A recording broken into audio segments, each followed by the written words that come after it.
이스라엘 백성들은 요단강 동편에 시딤에 진을 친 후 요단강을 건널 준비를 하고 있었습니다. 그런 가운데 여호수아는 두 명의 정탐꾼을 여리고에 보냅니다. 이 여리고는 가나안 땅의 입구에 위치한 성읍으로 정복 전쟁의 첫 번째 대상이 되는 도시입니다. 그 도시를 미리 파악하기 위해서 두 명의 정탐꾼을 보낸 것입니다. 두 명의 정탐꾼은 여리고 성으로 들어가 기생 라합의 집을 숙소로 잡습니다.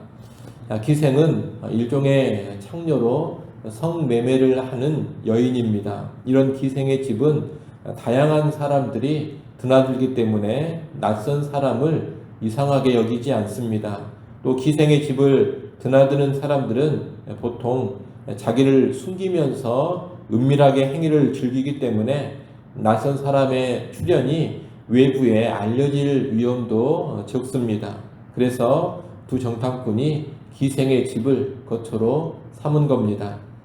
그런데 여리고 사람 중 누군가가 이스라엘 사람들이 기생의 집에 들어와 유숙하고 있는 것을 알고 그 사실을 여리고 왕에게 일러 바칩니다. 이에 여리고 왕은 즉시 라합의 집으로 사람들을 보내서 그곳을 수색합니다. 하지만 라합은 정탐꾼들을 이미 집 지붕의 3대 속에 숨겼습니다. 이 지역의 가옥들은 지붕이 옥상처럼 평평합니다.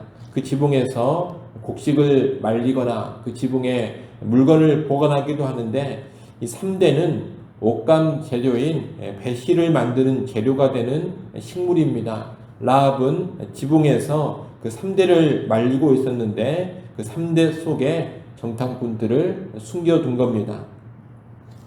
그리고 수색하러 온 여리고의 군사들에게 나는 그들의 정체를 알지 못하였고 그들이 성문을 닫을 때쯤 되어 나갔는데 어디로 갔는지는 자기도 모른다고 합니다. 그러면서 바로 지금 급히 따라 나간다면 그들을 잡을 수 있으리라 그렇게 말합니다. 수색하는 군사들을 거짓말로 속인 겁니다. 우린 여기서 잠깐 라합의 거짓말에 관하여 언급할 필요가 있겠습니다. 일단 이 라합의 거짓말은 하나님께서 용납해 주신 거짓말이라는 것을 알아야 합니다. 라합의 거짓말은 하나님의 백성을 또 생명을 살리기 위한 거짓말입니다. 하나님께서 이런 거짓말을 정죄하여 벌하시지 않습니다. 목적이 선한 거짓말이기 때문입니다. 이런 거짓말을 흔히 하얀 거짓말, 화이트 라이라고 말합니다. 선의의 거짓말이라고도 합니다. 이런 거짓말은 하나님께서 이해해 주신다는 겁니다. 하지만 그렇다고 해서 걸핏하면 이런 하얀 거짓말, 선의의 거짓말을 하는 것이 합당한가 했을 때 그 대답은 아니오입니다. 그렇지 않다는 겁니다. 목적만 선하면 과정은 어떠하든 상관없다. 이것은 성경이 가르치는 바가 아닙니다. 성경의 기본적인 원칙은 무엇이냐? 목적도 선해야 하고 과정도 선해야 한다는 것입니다. 그렇기 때문에 목적이 선하다고 해서 거짓말을 쉽게 하는 것은 성경적으로 합당하지 않습니다. 성경의 기본적인 원칙이 아니기 때문입니다. 완전한 하나님의 수준에서는 이런 선의의 거짓말도 존재하지 않습니다. 일례로 복음서를 보면 예수님은 선의의 거짓말도 하신 적이 없습니다. 예수님은 모든 상황에서 진실만을 말하셨고 때로 침묵하셨습니다. 그 어떤 거짓도 없으셨습니다. 예수님은 완전히 거룩하고 완전히 의로운 분이시기 때문입니다. 그러니 선의의 거짓말도 원칙상 하나님의 수준, 예수님의 수준에서는 하지 않는 일이다. 이것을 우리가 알아야 합니다. 물론 우리가 이 타락한 세상에서 살아갈 때 현실적으로는 선의의 거짓말을 해야 할 때가 있을 겁니다. 하지만 그것은 극히 예외적인 상황에 국한되어야 합니다. 선의의 거짓말이라고 해서 아무 때나 쉽게 해서는 안 된다는 겁니다. 하나님의 온전한 거룩은 선의의 거짓말도 하지 않는 것이다. 이것을 알고서 선의의 거짓말이라 하더라도 최대한 하지 않으려고 애써야 합니다.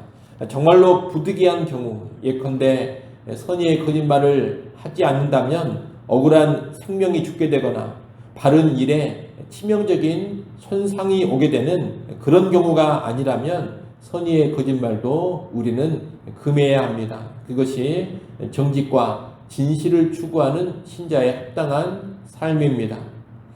라합은 부득이한 상황에서 선의의 거짓말로 여리고의 군사들을 속였는데 방금 전에 정탐꾼들이 나갔다는 이 라합의 말을 들은 여리고의 군사들은 요단강을 건너는 나루토까지 쫓아가서 수색했습니다. 그리고 여리고성은 이 수색하는 군사들이 나가자마자 바로 성문을 닫아서 혹시라도 성 안에 아직 머무르고 있을지 모르는 정탐꾼들의 탈출로를 봉쇄했습니다.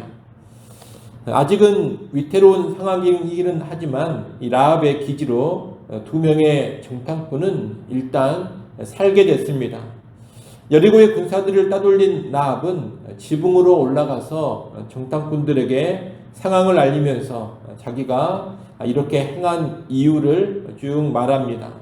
라합은 가나안 땅의 사람들이 여호와께서 그동안 행하셨던 일들을 전해 듣고서 이스라엘을 두려워하며 간담이 다 녹았다고 말합니다. 출애굽과 홍해가 갈라진 기적, 그리고 요단 동편에 아모리 왕 시온과 바산 왕 옥의 패배와 전멸은 이 가나안 사람들에게 충격적인 소식이었습니다. 그런 가운데 이스라엘 백성이 이제 자기들을 정복하겠다고 호압까지 다가오자 가나안 사람들의 마음이 다 녹아내리고 정신적인 공황 상태에 빠져있다. 이런 이야기를 라합이 하는 겁니다. 라합은 이런 이야기를 하면서 11절 하반절에 고백을 합니다. 여러분 11절 하반절 말씀을 한번 보십시오. 거기 보면 너희의 하나님 여호와는 위로는 하늘에서도 아래로는 땅에서도 하나님이시니라 이렇게 고백하고 있습니다. 이 고백은 여호와만이 하늘 위와 땅 아래를 다스리는 진정한 신이시다. 이러한 고백입니다. 라합은 지금 일종의 신앙 고백을 하고 있는 겁니다. 여호와 하나님에 대한 진실한 신앙 고백이 지금 라합의 입에서 나오고 있습니다. 이어 12절 13절에서 자기가 정탐꾼들을 선대해 줬으니 그들도 자기와 자기의 가족을 선대해 달라고 요청합니다. 그리고 또 증표도 요구합니다. 정탐꾼들은 라합이 비밀을 잘 지키기만 한다면 자기들이 죽는 한이 있더라도 목숨을 걸고 라합과 그녀의 가족들의 생명을 지켜주겠다고 약속합니다. 그리고 하나님께서 이 땅을 주실 때 인자와 진실로 대우하겠다고 보장해 줍니다. 이상이 오늘 본문의 내용인데 이 내용에서 우리가 주목해 볼 것은 좀 전에 봤던 기생 라합의 신앙 고백, 기생 라합의 믿음입니다. 라합은 여호와 하나님에 관해 듣고서 여호와 하나님을 향한 믿음을 가졌습니다. 사실 이 여리고 성에 있는 다른 사람들도 여호와 하나님에 관하여서 들었고 그들의 마음이 다 녹아내렸습니다. 하지만 그들은 여호와 하나님을 믿고 이스라엘에게 항복하는 그런 길을 택하지는 않습니다. 그들은 끝까지 하나님을 대적하고 이스라엘과 싸울 작정입니다. 그러나 라합은 그들과 달리 여호와 하나님을 향한 믿음을 보이고 여호와 하나님 앞에 엎드린 것입니다. 그리고 그 믿음과 순복은 목숨을 걸고서 자기의 성읍이었던 여리고를 배신하는 것으로 나타납니다. 민족주의의 관점에서 본다면 이 라합의 모습이 매국노처럼 보일지 모릅니다. 하지만 영적인 관점에서 보자면 이 라합은 어떤 모습을 보인 것이냐? 세상 나라를 버리고 하나님 나라를 택한 것입니다. 여러분, 믿음이라는 것이 바로 이런 겁니다. 믿음은 세상에 대하여서 변절하고 이제 여호와 하나님을 향해서 온전히 충성하는 것입니다. 세상 나라, 세상 철학, 세상 가치에 등을 돌려버리고 하나님 나라, 하나님의 뜻, 신령한 가치를 향하여 사는 겁니다. 그런 믿음이 구원을 주는 진짜 믿음인 것입니다. 라합은 그 믿음으로 인하여서 살게 됩니다. 비록 이방 여인이었고 신부는 기생이었지만 여호와 하나님을 믿음으로 반응하니 구원의 보장을 받게 된 겁니다. 오늘날 우리도 이런 참된 믿음이 있을 때 구원을 보장받습니다. 여러분, 여리고가 망할 운명이듯이 이 세상도 결국에는 망합니다. 이 세상에 계속 속해 있다가는 세상이 망할 때 함께 망하게 됩니다. 그러나 예수 그리스도에 관하여서 복음의 소식을 전해 듣고 그 예수 그리스도를 믿게 된다면 망할 세상에서 건짐을 받게 되는 겁니다. 여러분, 라합이 하나님에 관한 소식을 전해 듣고 믿음을 갖지 않았습니까? 오늘도 마찬가지입니다. 예수 그리스도에 관한 소식을 전해 듣고, 다시 말해 복음을 듣고서 믿음으로 반응한다면 살게 되는 겁니다. 그러나 구주 예수에 관하여 듣고서도 그분을 받아들이지 않는다면 그 사람은 영원한 멸망에 떨어지게 되는 겁니다. 여러분, 우리는 복음을 듣고 예수 그리스도를 믿는 믿음을 분명히 가지고 있는가, 이것을 돌아볼 수 있어야 하겠습니다. 그 믿음이 있냐 없냐, 여러분, 이것이 영원한 생명과 영원한 멸망을 좌우합니다. 특별히 구원을 주는 믿음은 참된 변화를 수반한다라는 것을 반드시 기억해야 합니다. 라합이 그랬던 것처럼 구원을 주는 믿음은 그동안 속하여 살아왔던 세상 나라를 배신하게 합니다. 더 이상 세상을 사랑하지 않습니다. 더 이상 세상의 종이 되어 살지 않습니다. 세상의 등을 돌려버리고 이제 하나님을 향하여 예수를 위하여 살게 됩니다. 세상에 속한 자가 아니라 하나님 나라에 속한 자로서 천국 백성답게 살아가게 됩니다.